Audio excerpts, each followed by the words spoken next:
aí, pessoal do YouTube, tudo bem? Pessoal, hoje eu queria conversar um pouquinho sobre quando me tornei um calvinista.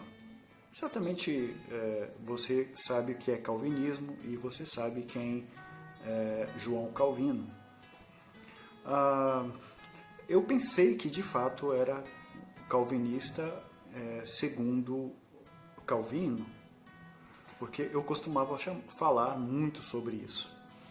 Mas, na verdade, eu era tão somente um arrogante, achava que eu era o dono, o detentor do conhecimento e tinha prazer em confrontar as pessoas que não fossem calvinistas ou estar sentado com alguém que fosse também calvinista para falar sobre o assunto. Costumava encontrar amigos, pessoas de outras igrejas, de outras denominações, e tentar confrontá-los com perguntas do tipo: você acredita na predestinação? Você acredita na eleição? E ficava discutindo essas coisas. Hoje eu chego à conclusão que tais coisas não me levaram a nada. Em que sentido? No sentido de que isso não trouxe produtividade alguma. Isso apenas me tornou um orgulhoso, um fariseu. Infelizmente, olhando para o calvinismo hoje, percebe-se que ainda existe essa pretensiosa atitude de alguns pensando ser detentores do conhecimento, que gostam de confrontar os outros de outras denominações para tentar mostrar que eles sabem. É comum os calvinistas dizerem que eles são detentores da doutrina, eles são bíblicos. Mas a pergunta que eu faço, e é algo que eu não fazia, era aplicar esse suposto conhecimento bíblico na vida prática. E é interessante porque, olhando para a vida de Calvino, principalmente através de um livro chamado Calvino Era Assim, esse livro que vai aparecer aqui no canto, esse livro mudou a minha concepção a respeito do próprio Calvino que eu tanto defendia, da pessoa que eu tanto falava, tocava no nome. E eu te aconselho a ler esse livro se você também é um calvinista. Não porque pela pessoa dele em si, porque ele era um homem excepcional, era um pecador como eu e você. No entanto, ele era um homem que tentava aplicar à vida prática os princípios das Escrituras.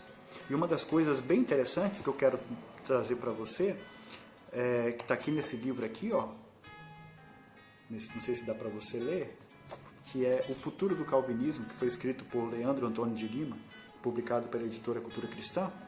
Ele fala o seguinte sobre João Calvino aqui, eu até marquei aqui, eu vou ler, se você me permite, eu vou ler aqui para você, olha só, qual era a razão, qual era o desejo de Calvino. Seu desejo era colocar toda a vida econômica, social e cultural da cidade sob senhorio de Cristo. O que é isso senão mandato criacional? Ou seja, será que você e eu, que nos dizemos calvinistas, temos cumprido esse mandato?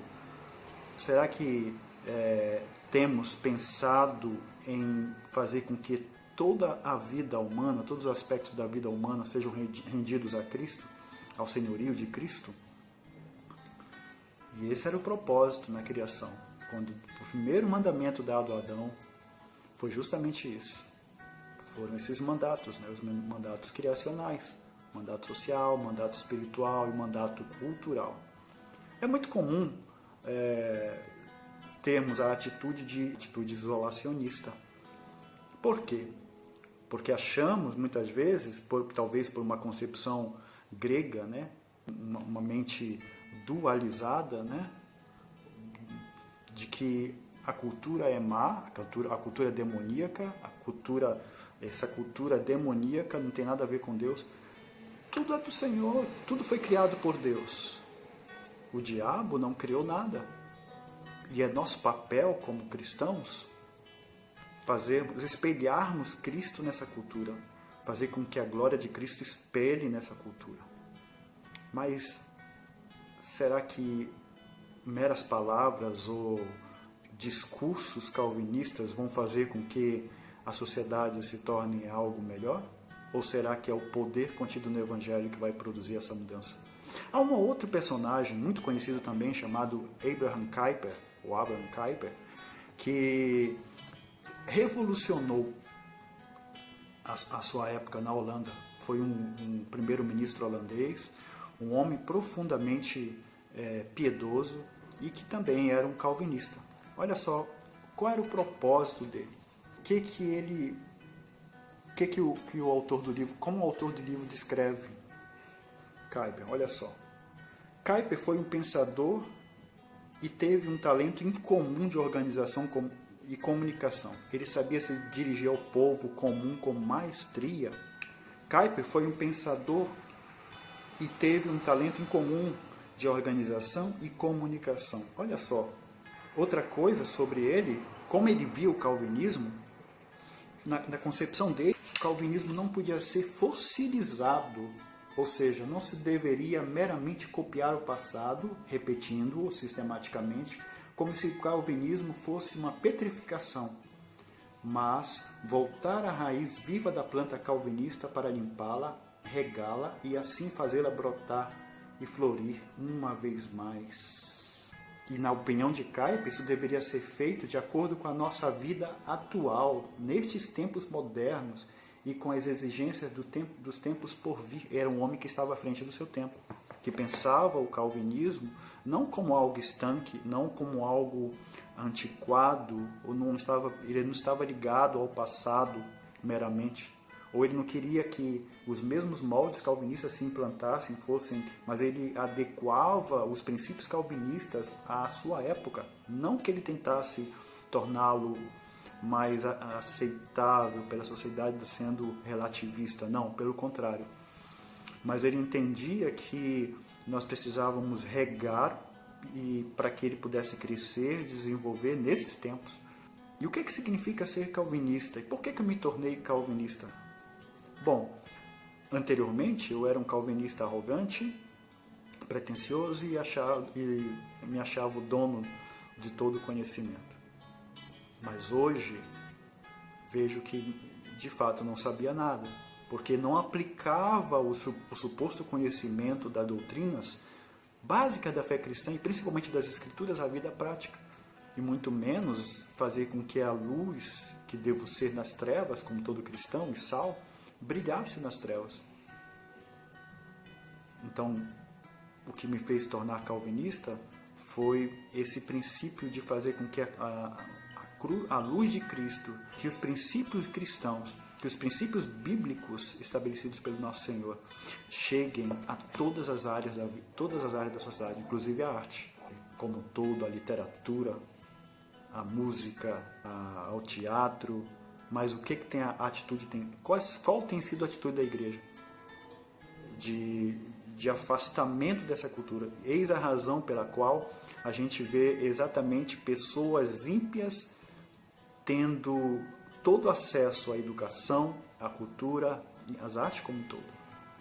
E aí nós ficamos criticando, tentando dizer, olha só, não adianta nós nos posicionarmos em meio à crise quando nós devemos tomar uma atitude de nos inserirmos ali com os princípios estabelecidos nas Escrituras e transformarmos, ou seja, redimirmos a cultura, que é o nosso papel. Portanto, o que me faz ser calvinista é o desejo de fazer com que a luz do Senhor, que os princípios estabelecidos na Escritura, que o poder do Evangelho que Paulo fala, que ele não se envergonhava dele, possa brilhar tão fortemente a ponto de que cada alma, cada ser humano seja rendido aos pés do Senhor, a fim de que a cultura contemporânea caída por causa do pecado de Adão seja redimida através da literatura, através das artes, através de todos os meios da mídia. E para isso, você e eu somos peça-chave nisso. O que você tem produzido na música, na dança? O que você tem produzido na literatura? Ou você tem sido só um escritor de Facebook, escritor de WhatsApp, empobrecendo o idioma, utilizando gírias? Eu não estou dizendo que tem nada errado com gírias, mas a gente vai empobrecendo o idioma quando vai deixando, abrindo mão daquilo que é mais da sofisticação do idioma. Muito bem, então essas são as razões pelas quais eu me tornei um calvinista. E eu espero que essas também sejam as razões pelas quais você é um calvinista. Não que você não seja um calvinista para confrontar o seu irmão, simplesmente transpirando, né, exalando suposto conhecimento, quando na verdade você poderia espelhar o caráter de Cristo. Bom, isso é o que eu tinha para hoje, pessoal. Fica aí a nossa reflexão a respeito do porquê eu me tornei um calvinista. Um abraço e até a próxima.